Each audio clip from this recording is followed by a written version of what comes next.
कभी सोचा है दुनिया का सबसे पुराना जीवित धर्म कौन सा है? खैर, आज हम बात करने वाले हैं हिंदू धर्म की, जिसे सनातन धर्म भी कहते हैं। और हम ये सब समझेंगे स्वामी शिवानंद की एक बहुत ही खास किताब ऑल अबाउट हिंदुइज्म के जरिए। चलिए अपनी बात की शुरुआत एक बहुत ही शक्तिशाली और यूनिवर्सल प्रार्थना से करते हैं। असुतो मां सद्गमय, तमसो मां ज्योतिर्गमय, मृत्युर्मां अमृतम गमय। मतलब, मुझे असत्य से सत्य की ओर ले चलो, अंधकार से प्रकाश की ओर और मृत्यु से अमरता की ओर। देखिए, ये एक प्रार्थना भर नहीं है। ये तो हिंदू धर्म का जो मूल लक्ष्य है ना, उसे बड़ी खूबसूरती से हमारे सामने रख देती है। ये एक सफर है, अज्ञान से ज्ञान की ओर। और इस सफर में हमारा गाइड कौन होगा? वो होगी स्वामी शिवानंद की किताब ऑल अबाउट हिंदुइज्म। इसे पब्लिश किया है द डिवाइन लाइफ सोसाइटी ने।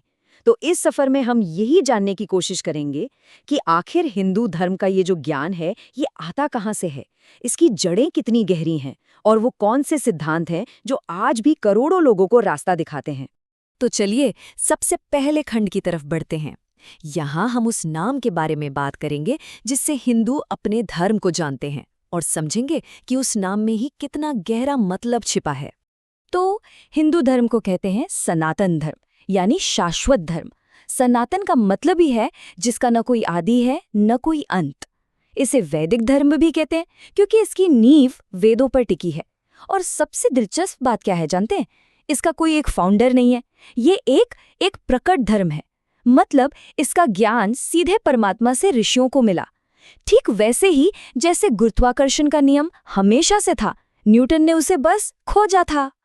तो यहाँ जो सबसे जरूरी बात याद रखने वाली है वो ये है कि हिंदू धर्म में वेद ही सुप्रीम है, सबसे ऊपर। ये सिर्फ किताबें नहीं हैं, नहीं, ये तो उन आध्यात्मिक सच्चाइयों का खजाना है जिन्हें पुराने जमाने के ऋषियों ने गहरे ध्यान में महसूस किया, अनुभव किया था। अच्छा, तो अब ये तो समझ आ गया कि ज्ञान आता कहाँ से है, पर सवाल ये है कि इतने विशाल ज्ञान को व्यवस्थित कैसे किया गया, इसे एक पीढ़ी से दूसरी पीढ़ी तक पहुंचाया कैसे गया? चलिए देखते हैं। यहाँ एक बहुत ही कमाल की बात है।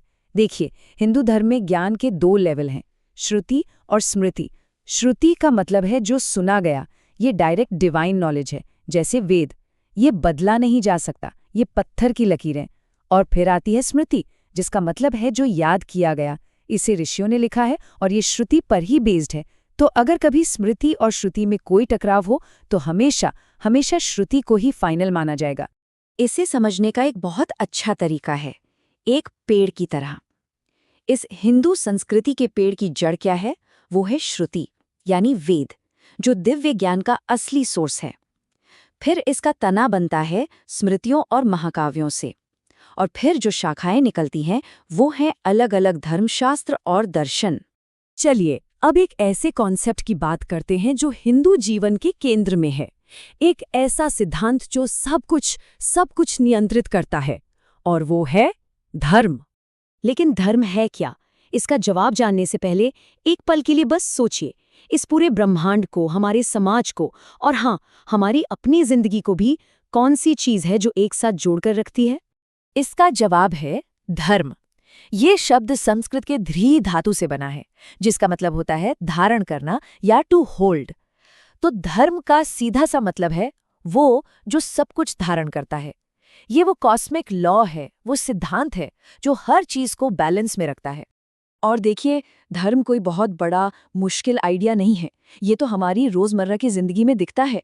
किसी को माफ कर देना, खुद पर काबू रखना, सच बोलना, ये सब धर्म का ही हिस्सा है। ये एक तरह का नैतिक कंपस है जो हमें सही रास्ते पर बनाए रखता है। तो ये तो हुई बात कि जीना कैसे है। अब आगे बढ़ते हैं इस सवाल पर कि जो परम लक्ष्य है उसे पाना कैसे है, मतलब सिद्धांत से अभ्यास की ओर। हिंदू धर्म में परम सत्य तक पहुंचने के, या कह लीजिए सेल्फ रियलाइजेशन के 4 मेन रास्ते बताए गए हैं। इन्हें योग कहते हैं। पहला है कर्म योग, बिना किसी फल की इच्छा के काम करने का रास्ता। फिर है भक्ति योग, प्रेम और समर्पण का रास्ता। तीसरा है राजयोग, ध्यान और मन पर कंट्रोल का रास्ता। और चौथा है ज्ञान योग, ज्ञान और विवेक का रास्ता। सबसे अच्छी बात यह है कि हर इंसान के स्वभाव के हिसाब से एक रास्ता मौजूद है। और इन सभी रास्तों की नींव में एक सिद्धांत काम करता है, और वो है कर्म का सिद्धांत। ये law of cause and effect है, बहुत सिंपल। जैसा करेंगे वैसा भरेंगे। ये कोई सजा नहीं है, बल्कि एक नेचुरल लॉ है जो बैलेंस बनाकर रखता है। और कर्म के सिद्धांत से ही जुड़ा है पुनर्जन्म का कॉन्सेप्ट, यानी रीइंकार्नेशन। ये आत्मा का एक सफर है। आत्मा बार बार जन्म लेती है ताकि अपने अनुभवों से सीखे और धीरे धीरे जन्म दर जन्म परफेक्शन की तरफ बढ़ती जाए। चलिए अपनी बात को एक बहुत ही जबरदस्त कोट के साथ खत्म करते हैं। ये कोट दिखाता है कि हिंदू दर्शन की पहुंच कितनी दूर तक है, सरहदों के पार भी। जर्मनी के एक बहुत बड़े दार्शनिक थे, आर्थर शोपेनहावर। उन्होंने कहा था, उपनिषद मेरे जीवन का सुकून है और मेरी मृत्यु के बाद भी वही मेरा सुकून होंगे। तो हमने आत्म साक्षात्कार यानी सेल्फ रियलाइजेशन के इस प्राचीन रास्ते को समझने की कोशिश की। लेकिन एक सवाल मन में आता है कि आज की इस भागदौड़ भरी जिंदगी में ये सफर कैसा दिखता होगा? क्या ये पहाड़ों में जाकर ध्यान करना है या इसी समाज में रहकर सेवा करना?